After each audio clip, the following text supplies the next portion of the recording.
سب سے چھپ کے اب زرداد کے کو دیکھنا، اس کے لیے دل سے چائے بنانا، جب وہ گٹار بجاتا ہے اس کے پاس گھنٹوں بیٹھے رہنا، یہ سب اب دنین کو بہت اچھا لگنے لگا تھا۔ پڑھنے کو کتاب کھولتی تو زرداد کے کچھ باتیں ذہن میں گھومنے لگتی، وہ کھو سی جاتی، لب مسکرانے لگتے، انجانے سا ساتھ دل پہ گدگدی کرنے لگتے۔ گھنٹوں دم سادے بستر پر اس کی اپنے اوپر گڑی ان آنکھوں کے بارے سوچتی رہتی، پاس پڑی کتاب کے صفحے پنکھے کی ہوا کے ساتھ اتھل پتھل ہو کر پاگل ہوئے جاتے۔ پر وہ تو پگلی ہو چکی تھی، کچی عمر میں محبت کے سمندر میں بنا تیراکی کے سیکھے ہی غوطہ لگا چکی تھی، اب ڈوبنا تو طے پایا تھا۔ میں نہ تمہیں کہتا تھا کہ بس یہ چلا تمہارا جادو، اور وہ گئی اس کی اکڑ۔ بدر نے ہاتھ کا اشارہ آسمان کی طرف کیا۔ یار لیکن کچھ ٹھیک نہیں لگ رہا مجھے۔ زرداد نے سگریٹ کا کش لگایا اور پھر منہ کو تھوڑا سا اوپر کر کے دھواں منہ سے نکالا۔ دھواں اب ہوا میں گھلنے لگا تھا۔ کیا مطلب، کیا ٹھیک نہیں لگ رہا؟ پاگل سارا دن تیرے ناک میں دم کر رکھتی تھی، اور اب تو دیکھنا اس کے دفعہ وہ بھی فیل نہ ہوئی میڈیکل میں تو نام بدل دینا اپنے اس جگر کا۔ اپنے سینے پر ہاتھ رکھ کے بڑے فخر سے کہہ رہا تھا وہ۔ یار وہ بہت ہی زیادہ سنجیدہ ہے، مجھے اب کفت ہوتی ہے اوور ایکٹنگ کر کر کے۔ زرداد نے بھی زاری سے سگریٹ کو ہوا میں اچھالا۔ تو نہ کر بس، اب تو ساری ڈوب چکی نا، اب چھوڑ دے اس کا ہاتھ اور نکل کر آ اس سمندر سے باہر اکیلا۔ بدر نے آنکھ دباتے ہوئے کہا۔ کہہ تو ٹھیک رہا ہے، اس نے تھوڑی پریشانی میں سوچا۔ اشار کی مہندی تھی، آج گھر مہمانوں سے بھرا پڑا تھا۔ آج تو سب رشتہ دار گھر پہنچ چکے تھے۔ زرداد اور شادر کی تو پھرکی گھومی پھری تھی آج کام کر کر کے۔ اب جا کے وہ فارغ ہوا تھا تو سوچا کہ اپنے بھی کپڑے تبدیل کر آتا۔ یہ سوچ ذہن میں آتے ہی وہ اوپر لبے ڈگ بھرتا سیڑھیاں پھلانگتا اپنے کمرے میں آیا۔ جیسے ہی کمرے میں داخل ہوا تو ایک دم سے رکنے پر مجبور ہو گیا۔ کوئی لڑکی اپنے پورے جلوے لیے اس کے ڈریسنگ میز کے سامنے کھڑی تھی۔ دمکتی رنگت، چمکتی آنکھیں، گلابی ہونٹ، سر و قد۔ ایک تو بہت خوبصورت تھی، اوپر سے اس کے بناؤ سنگار نے اسے دلکش بنا دیا تھا۔ جب وہ کمرے میں داخل ہوا تو ایک دم سے مڑی تھی، پہلے کچھ حیران سی ہوئی، پھر کچھ پریشان سی ہوئی، پھر کچھ گھبرا سی گئی تھی۔ وہ دروازے کو بازو کھول کے بند کرنے کے انداز میں کھڑا اسے مسلسل تاڑے جا رہا تھا۔ مجھے آنٹی نے بھیجا تھا، اوپر کے فری ہے ڈریسنگ۔ وہ زرداد کو یوں اپنے سامنے دیکھ کر گھبرا سی گئی تھی۔ اٹس اوکے، زرداد نے بڑی خوش دلی سے کہا تھا۔ وہ زرداد کو دیکھنے سے پریشان سی ہو کر تیزی سے وہاں سے نکلنے کے لیے بالکل اس کے سامنے آ گئی تھی۔ اف، آج گٹار کی طرح اس کے دل کے تار بجنے لگے تھے۔ راستہ دے دیں پلیز، لڑکی نے بڑے انداز سے کہا تھا۔ او بھی ہیں میرے محبوب، گانے کے بول زرداد کے ذہن میں گونجنے لگے تھے۔ پاگل لڑکی، ایک انداز دلربائی سے کہتے ہیں، اس کے بازو کے نیچے سے نکل کر چلی گئی۔ زرد رنگ کا غرارہ گہری گلابی قمیض اور ملے جلے دونوں رنگ کا دوپٹہ منال سے ہلکا سا میک اپ کروا کر وہ بہت حد تک جاذب نظر لگ رہی تھی۔ لب تھے کہ بار بار مسکرا رہے تھے، دل چاہ رہا تھا اب زرداد اسے دیکھ لے ایک نظر۔ اسی خیال کے دل میں آتے ہی وہ سیڑھیاں پھلانگتی اس کے کمرے میں آ گئی تھی۔ آئی تو خود اس کے ہوش اڑانے تھی، پر اسے دیکھ کر خود ہی ہوش اڑا بیٹھی تھی۔ وہ لگ بھی ایسا ہی رہا تھا، ہوش اڑا دینے والا، دل دھڑکا دینے والا۔ اسے دیکھ کر بس ایک نظر ڈال کے وہ پھر سے ڈریسنگ کے آئینے کے سامنے سیدھا ہو گیا تھا۔ کیا ہوا، زرداد نے دیکھا تک نہیں؟ دل ایک دم سے بجھ ہی گیا تھا۔ بہت اچھے لگ رہے ہو، مدھم سی آواز تھی۔ دنین نے پیار بھری نظروں سے زرداد کو دیکھا۔ وہ خود پہ سینٹ کا چھڑکاؤ کر رہا تھا، وہ تھوڑا اکھڑا اکھڑا سا لگ رہا تھا۔ چلیں نیچے، وہ یہ کہہ کر تیزی سے نیچے کی طرف چلا گیا تھا، اور اس کا ہاتھ ہوا میں تھوڑا سا اوپر اٹھا تھا۔ کانچ کی چوڑیاں کھنک سی گئی تھیں اس کے زبان سے الفاظ کے ساتھ، یہ جو کہنے جا رہے تھے کہ کیا ہوا زرداد، تم ناراض ہو مجھ سے؟ ہاتھ اس کا ہوا میں ہی رہ گیا تھا اور بات ہی اس کے دل میں رہ گئی تھی۔ اب وہ اسے سیڑھیاں پھلانگتے ہوئے نیچے جاتا دیکھ رہی تھی۔ پھر ایک پھیکی سی مسکراہٹ اس کے چہرے پہ آئی تھی۔ وہ آج اتنے دل سے تیار ہوئی تھی۔ بجھل قدم اٹھاتی وہ واپس خود جا کر خود کو زرداد کے کمرے کے آئینے میں دیکھ رہی تھی۔ وہ اچھی لگ رہی تھی ویسے تو، جب سے زرداد کے لیے دل نے دھڑکنا شروع کیا تھا اس کو خود اپنا آپ اچھا ہی لگتا تھا، لیکن آج وہ کچھ الگ ہی لگ رہی تھی۔ اپنے ٹوٹے دل کو لے کر وہ ہلکے سے مسکراتی ہوئی نیچے اتر آئی تھی۔ زرداد کی نظریں مسلسل اسی لڑکی کو تلاش کر رہی تھیں۔ ڈولور گانوں کی آوازیں مسلسل گونج رہی تھیں۔ گھر کے صحن میں ہی چھوٹا سا اسٹیج بنا کر انتظام کیا گیا تھا مہندی کا۔ وہیں نیچے کارپیٹ پر وہ ساری لڑکیاں زور زور سے ڈھول پیٹ کر کوئی پنجابی شادی کا گانا گا رہی تھیں۔ ان ساری لڑکیوں میں وہ اپسرا موجود نہیں تھی۔ کہاں ہے وہ بے چین سا تھا۔ پھر اچانک وہ منال کے ساتھ برآمدے سے باہر آ رہی تھی، ہنستے ہوئے، اپنے دوپٹے کو کندھے پہ ٹکاتے ہوئے، اف، زرداد کے دل پہ بجلیاں گراتے ہوئے۔ پتہ ہی نہ چلا کب وہ چلتا ہوا منال کے بالکل سر پہ کھڑا تھا۔ نظریں اس اپسرا کے دلکش چہرے پہ ٹکی تھیں۔ کیا ہوا زری؟ منال نے اس کو یوں پاس کھڑا دیکھ کر پوچھا۔ بات سننا ذرا میری۔ منال کے کان میں سرگوشی کی۔ منال اس کے ساتھ چلتی برآمدے کے دروازے کے پاس آ گئی تھی۔ کون ہے یہ؟ کان کھجاتے ہوئے، اپنے دل کے تاثرات چھپاتے ہوئے منال سے سرگوشی کے انداز میں پوچھ رہا تھا۔ نیلم آنٹی کی بھتیجی لگتی، سسرال کی طرف سے باہر سے آئی ہے۔ منال نے کنکیوں سے اس کے انداز کو جانچا اور اپنی ہنسی چھپاتے ہوئے کہا۔ نیلم سمرا کی خالہ تھی۔ ویسے تو آنا جانا کم ہی تھا، یہ لوگ حیدرآباد کے رہنے والے تھے اور وہ بہت لاہور رہتی تھی۔ نیلم کی شادی اچھے کھانے پیتے گھرانے میں ہوئی تھی، اس لیے جب کبھی شادی میں آتی تو اچھی آئی بھگت کی جاتی تھی اس کی۔ تم کیوں پوچھ رہے ہو؟ منال نے شرارت سے اپنا کندھا زرداد کے کندھے کو مارا۔ کچھ نہیں، ویسے ہی پوچھ رہا تھا۔ زرداد نے خجل سا ہو کر اپنے ہونٹوں پہ زبان پھیری۔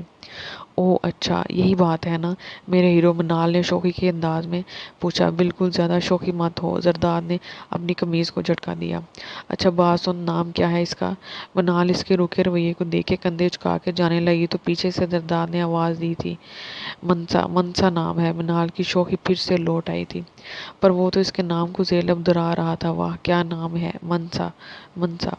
کیا ہوا ہے تجھے؟ کیا بڑبڑا رہا ہے؟ بدن نے ایک دم سے پیچھے زور کی تبکی دی تھی۔ کچھ نہیں، زرداد کی نظر بار بار منسا پر پھسل رہی تھی۔ اب وہ شال کے ساتھ اسٹیج پر بیٹھی اسے مہندی لگا رہی تھی۔ کھنکتی ہنسی ایسی تھی کہ زرداد کے کانوں میں رس ہی تو گھول رہا تھا۔ واہ کیا خوبصورت چہرہ ہے استاد، آپ کی نظروں کا یوں فکس ہو جانا سمجھ میں آتا ہے۔ بدن نے کمینگی کے انداز میں زرداد کی نظروں کا تعاقب کر کے منسا کو دیکھا، جبکہ اس کے دونوں ہاتھ کیمرے کے سے انداز میں اس کی نظروں سے ہوتے ہوئے منسا پر جا رہے تھے۔ زبان کو قابو میں رکھ، سمجھا تو نہیں تو زبان سے ہی پکڑ کر پٹک ڈالوں گا، پتہ ہے نا میرا؟ تمیز سے۔ ہونہار نظر ڈالی بدر پہ، اور نظریں اب پھر سے اس کے دیدار کے مزے لے رہی تھیں۔ مسلسل کسی کی نظروں کا حصار اسے پریشان کر رہا تھا، آخر دیکھنا ہی پڑا۔ وہی لڑکا تھا جو چھت پہ اسے ملا تھا۔ تو جناب ہو ہی گئے شکار، دل ہی دل میں وہ مسکرا رہی تھی۔ وہ ویسے بھی بجلی گرا دینے والی تھی، اسے اچھا لگتا تھا خود پہ یوں لڑکوں کو لٹو ہو جانا۔ یہ سب اس کے غرور میں اضافہ کرنے کی وجہ بنتا تھا۔ وہ کبھی کبھی چور سی نظروں سے اسے دیکھ لیتی تھی۔ جو ابھی ہو، زرداد کے ہبرو چہرے نے چھکے تو اس کے بھی چھڑوا دیے تھے۔ دنین کی اور منال کی بھاگ دوڑ لگی ہوئی تھی مہمانوں کو سنبھالنے میں، پھر بھی وہ آتے جاتے زرداد کو دیکھ کر اپنی بے چین روح کو سکون دے رہی تھی۔ ان 2 مہینوں کے اندر اندر وہ بری طرح زرداد کی محبت میں جکڑی جا چکی تھی۔ زرداد کیوں ناراض ہے؟ دانتوں سے ہونٹوں کو کچلتے ہوئے اس نے سوچا تھا۔ غلطی تو نہیں ہو گئی کوئی مجھ سے؟ بار بار ذہن میں اپنی کسی ایسی سوچ کو، کوتاہی کو تلاش کر رہی تھی جو اس سے انجانے میں ہو گئی ہو اور زرداد ناراض ہو گیا ہو۔ چائے کے کپ کو دھیرے سے تھامے وہ زرداد کے کمرے میں آئی تھی۔ رات کے 3 بج رہے تھے۔ کچھ لوگ سو چکے تھے، کچھ ابھی بھی جاگ رہے تھے۔ ہلکی ہلکی باتوں کی آواز، لڑکیوں کی کھنکتی ہنسی اور طاہیہ ابا کی بار بار سونے کی تاکید کی آوازیں آ رہی تھیں۔ ہلکی سی دستک کے بعد وہ بلا تکلف کمرے میں داخل ہوئی تھی۔ وہ ہونٹوں پہ گہری مسکراہٹ سجائے چھت کو گھو رہا تھا۔ قمیض اتار کر کرسی کی پشت پر ڈال رکھی تھی، شلوار کے اوپر بنیان زیب تن تھی۔ دنین کو دیکھ کے اس نے عجیب سے طریقے سے بھویں چکائی تھیں۔ چائے؟ دنین نے چائے کے کپ والا ہاتھ آگے بڑھایا۔ مجھے نہیں پینی، لے جاؤ۔ روکھا سا انداز تھا۔ وہ اب الماری سے ٹی شرٹ نکال کے پہن رہا تھا۔ چہرے پر عجیب سی بیزاری اور ناگواری کے تاثرات تھے۔ زری ناراض ہو مجھ سے؟ گھٹی سی آنسوؤں میں ڈوبی آواز تھی۔ نہیں تو، وہ بے رخی سے کے انداز میں جواب دیا۔ دنین تھوڑا سا مسکرا کے آگے آئی تھی، زرداد کے بازو پہ ہاتھ رکھا تھا۔ چوڑیوں کی کھنک ایک دم سے کمرے کی خاموشی میں مدھر سا ساز بجا رہی تھی۔ زری، اتنی چاشنی میں گلی آواز اس نے کہا تھا، لیکن اس سنگ دل پہ کیا اثر؟ جوں کا توں بس خاموش ہی رہا۔ بولو، کیا کوتاہی کر بیٹھی؟ اب میں؟ پیار بھری آواز۔ زرداد ان 2 ماہ میں اس سے اتنی بار ناراض ہو گیا تھا کہ اسے اب عادت سی ہو گئی تھی اس کی ناراضگی کی۔ دنین کیوں دماغ کھا رہی ہو یار؟ زرداد کو چڑ سی ہو رہی تھی۔ بازو کو ایک جھٹکا دے کر چھڑوا ڈالا۔ چوڑیوں کی کھنک پھر سے گونجی تھی، ایسے جیسے چٹک اٹھی ہوں۔ اب کیسے جان چھڑواؤں اس سے؟ خود ہی پھنس کے رہ گیا ہوں، زرداد نے بیزار سی شکل بنا کر سوچا۔ رخ موڑ کر دنین کی طرف پیٹ کر ڈالی۔ پر وہ کچی عمر میں اس سفر پر نکلی ہوئی مسافر کیا جانے کہ وہ موا اس کے جذبات نہیں سمجھتا، اب اس کو زیر ہی کرنا چاہتا تھا۔ بتاؤ تو اچھا سوری۔ وہ کانوں کو ہاتھ لگائے کھڑی تھی۔ دونوں ہاتھوں کی چوڑیوں نے بہت شور کیا پر وہ نہ سمجھی۔ تنین یار جاؤ نا پلیز، میں بہت تھکا ہوا ہوں، زرداد نے تھوڑی سختی سے کہا۔ وہ ایک دم گھبرا سی گئی پر وہیں کھڑی تھی ابھی۔ جاؤ نا یار، بہت رات ہو گئی ہے، اور بیزاری دکھائی اور بازو لمبا کر کے دروازے کی طرف اشارہ کر ڈالا۔ ایک دم آنکھیں اور دل دونوں بھر آئے تھے۔ وہ بوجھل قدم اٹھاتی وہاں سے بھاگ گئی تھی۔ ساری رات وہ تکیا بھگوتی رہی تھی۔ منال اور کچھ اور لڑکیاں اس کے کمرے میں آئی تھیں۔ آج منال کے کمرے میں نیلم اور منسا کو ٹھہرایا گیا تھا۔ روتے روتے جب اس کی آنکھ لگ رہی تھی تو ہلکی ہلکی اذان کی آوازیں اس کے کان میں پڑ رہی تھیں۔ یہ والی گاڑی میں کچھ مہمان لے جاتا ہوں میرج ہال تک۔ سب لوگ گھر سے باہر تیار ہو کر نکل رہے تھے۔ زرداد نے آج 3 پیس سوٹ پہنا ہوا تھا، سرخ رنگ کی ٹائی میں لگائی ہوئی تھی۔ وہ گاڑی کے پاس آتے ہوئے سمرا سے کہہ رہا تھا، آپ اور آنٹی نیلم بیٹھ جائیں نا۔ وہ کان کو جاتے ہوئے کہہ رہا تھا۔ اسے سمرا سے تھوڑی دیر پہلے بات کرتی ہوئی نیلم اور اس کے پاس منسا کھڑی نظر آ گئی تھی۔ سرخ رنگ کا لمبا سا فراک اور وہ اس میں دمک رہی تھی۔ ہاں ٹھیک ہے، میں نیلم کو بلا کر لاتی ہوں۔ تھوڑی دیر بعد سمرا نیلم اور منسا کے ساتھ چلتی ہوئی گاڑی کی طرف آ رہی تھی۔ وہ نیلم اور سمرا سے تھوڑا سا پیچھے چل رہا تھا۔ زمین پر بڑے ناز سے قدم رکھتی ہوئی وہ آگے بڑھ رہی تھی۔ چہرے پر مسکراہٹ تھی، چہرے پر سلیقے سے کیا ہوا میک اپ تھا جو اس کے دلکش چہرے کو چار چاند لگا رہا تھا۔ بڑے انداز میں زرداد نے گاڑی کا دروازہ کھولا تھا منسا کے لیے۔ وہ اپنے بڑے سے فراق کو سنبھالتی بڑی نزاکت سے گاڑی میں بیٹھی تھی۔ زرداد نے اپنی انگلیوں سے ٹائی کی ناٹ کو پکڑا، بڑی ادا سے دائیں بائیں گھمایا تھا اور فرنٹ سیٹ پر بڑی شان سے بیٹھا تھا۔ وہ در حقیقت دل کو دھڑکا دینے والی شخصیت رکھتا تھا۔ سمرا زرداد کے ساتھ آگے بیٹھی تھی اور نیلم اور منسا پیچھے۔ سب لوگ مختلف گاڑیوں میں بیٹھ کے میرج ہال کی طرف رواں تھے۔ زرداد نے مرد کو گھما کر پیچھے بیٹھی منسا پر سیٹ کر لیا تھا۔ اس کو ساری خبر تھی اور وہ اپنی ہنسی دبانے کی ناکام کوشش کر رہی تھی۔ کبھی کبھی نظر چرا کے زرداد کو دیکھ رہی تھی۔ منسا کو کراچی بھی دیکھنا ہے اس کے بعد، بہت اصرار کر رہی ہے مجھ سے، نیلم کی آواز نے گاڑی کی خاموشی کو توڑا تھا۔ اوہ بڑی اچھی بات ہے بیٹا، سارا پاکستان گھوم کے جانا، سمرا نے خوش دلی سے کہا تھا۔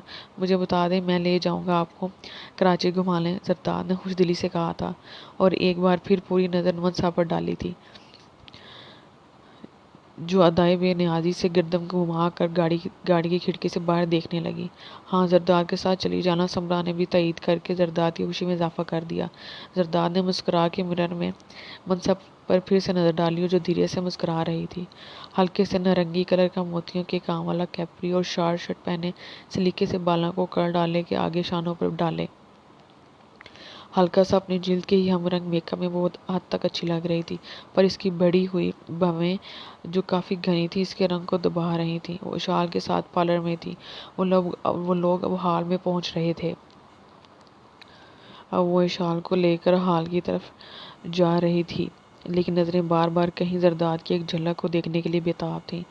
دانی زری کو بلا کر لانا، اشال نے دھیرے سے اس کے کان میں کہا تھا جب وہ اسے برائڈل روم میں بٹھا رہے تھے۔ بلا کر لاتی ہوں، اس کی تو دل کی بات کر دی تھی اشال نے، اور زرداد کو پورے ہال میں تلاش کر رہی تھی۔ پھر اسٹیج کے پاس کھڑا ہوا کسی کو کوئی ہدایت دے رہا تھا۔ بجلی گراتی شخصیت لیے زری وہ تو سن ہی نہیں رہا تھا، کسی سے بات کرنے میں اتنا مصروف تھا۔ زری، اس نے زور سے آواز دی تھی تاکہ موسیقی کی اونچی آواز میں اس کی آواز زرداد کے کانوں تک جا پہنچے۔ کیا ہے؟ ماتھے پہ 100 بل ڈالے وہ مڑا تھا۔ اشالہ بھی بلا رہی تھیں تمہیں، اس نے اپنے منہ کے گرد ہاتھ کا دائی بنا کر کہا تھا۔ اچھا ابھی بہت کام، یہاں آ جاتا ہوں، اتنی بے رخی سے کہا گیا۔ ایک دم اس کے رویے نے دل بجھا سا دیا تھا۔ وہ کل سے ہی ایسا سلوک کر رہا تھا اس سے۔ زرداد کیوں ایسا کر رہا تھا؟ کیا کیا تھا اس نے؟ اپنی سوچوں میں گم وہ واپس مشال کے پاس برائڈل روم میں آ گئی تھی، جہاں تھوڑی دیر بعد زرداد بھی موجود تھا۔ بتاؤ مجھے، اگر ابا کو پتہ لگا تو تمہیں پتہ ہے وہ کیا حشر کریں گے تمہارا؟ اشال زرداد کو سمجھا رہی تھی، لیکن اسے تو جیسے کوئی ڈر ہی نہیں تھا۔ تو کیا ہے؟ پورے پاکستان کا سنگنگ کمپٹیشن ہے، میں کون سا جیت ہی جانے والا؟ ایک دفعہ قسمت تو آزمانے دیں، وہ جھنجھلا کے بول رہا تھا۔ لیکن تمہیں پتہ ہے یہ بات، ابا سے چھپی کہاں رہ سکے گی، کراچی آنا پڑے گا تمہیں، اور پھر ٹی وی پہ پوری دنیا دیکھے گی۔ تمہیں کیا لگتا ہے کہ ابا کو نہیں بتائے گا کوئی؟